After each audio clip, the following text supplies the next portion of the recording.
Writing can be a rather sedentary activity, but it doesn't have to be. I'm writing a mystery novella set in my hometown of New York City. The story unfolds across various locations over the course of a day, as the protagonist detective chases leads to solve a missing persons case. A sense of place in a story is very important to me. I want to paint the picture of a location with enough detail and authenticity to immerse a reader in the world, whether it's our own or an imaginary one. So I had the idea to go to the places where my book is set and add depth to my descriptions with details I could observe firsthand. Here's how it went. To make this more of a challenge, I set out to visit 6 locations from the book in one day. This journey would take me, like my story's protagonist, Benjamin, between 2 boroughs and from one side of the city to another. First stop, the location of an early scene in the book where the mystery begins.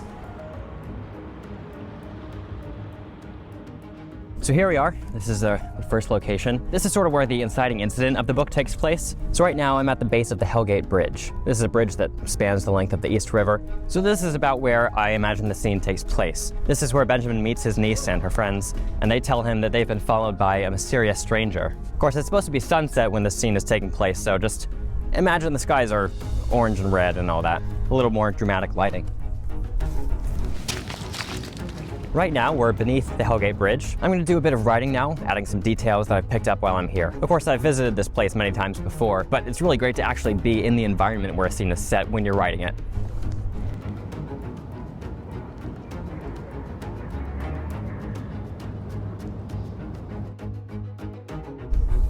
And I think that does it. Next, I need to pick something up. I'll explain. Hi. Thank you, you too. Mission accomplished. So I just picked up this newly tailored uniform. This is the top of my uniform for Taekwondo. So it just added this black trim to the bottom. You might think this is completely irrelevant to writing my book, and it kind of is, but it's related to something I'll be doing later today.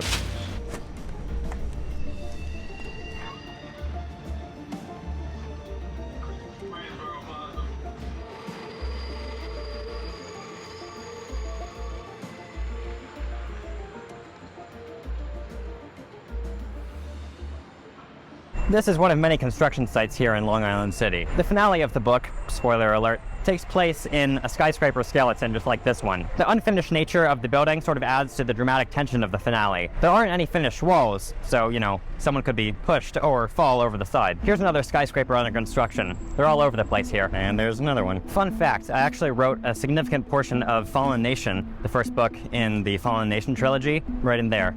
All right, now I'm going to try to do a bit of writing for the finale, the sequence that takes place right here, roughly.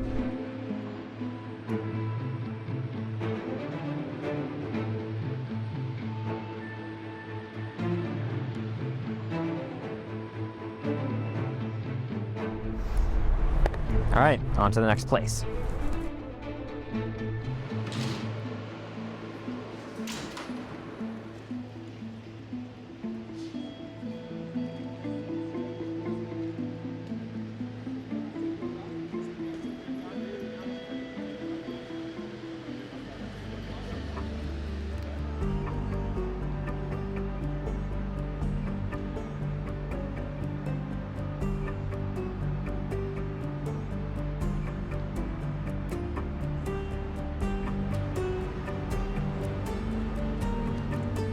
Right around here is the location of a bar where Benjamin meets up with an informant. He comes here to get some information on the case. Shortly after talking to the informant, Benjamin comes out here and reflects on how the case is going. And it's not going well. I'm going to work a bit on writing the chapter that takes place in this area.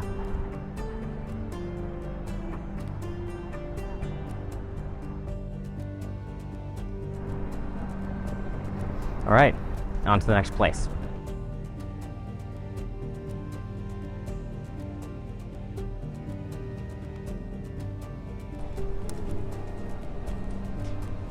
One of the turning points in this story, and I won't spoil too much about it, happens at a cathedral. It's an abandoned cathedral that's been shut down for construction, and its outward appearance might be hiding something darker inside. All right, I'm running a little bit behind, so no time to write, but on to the next place.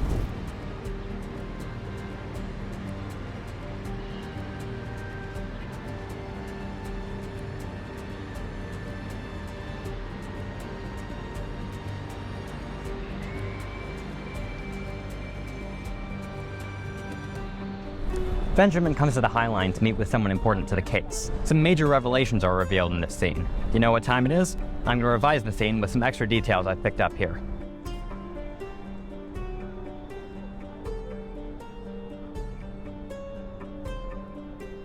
Alright, now I've got an event to get to.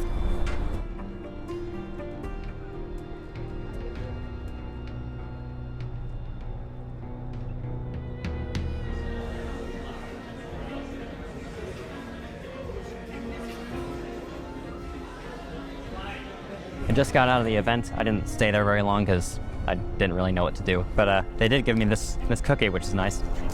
All right, let's go.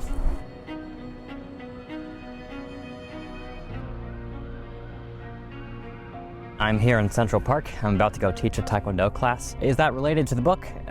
No, but class happens to be today. Of course, this is why I picked up my uniform today. All right, I'm gonna go teach class and then it'll be on to the next location. My last stop was the Brownstones near Central Park. A couple key scenes take place at the Brownstone residence of one of the characters. Since it was getting dark, I didn't stay long. On the train ride back, I thought about the places I'd been. The imagination is powerful, of course, but getting to write about locations I was physically present in was a new, creatively energizing experience. So if you're ever wanting to add depth to your descriptive writing, get outside. Take a close look at the world around you. Even if you're writing about a fictional world, you can take elements from the real world. Details, sounds, smells, colors, textures, bits and pieces that can bring life to your story. Writing doesn't have to be a sedentary activity. It can be an adventure.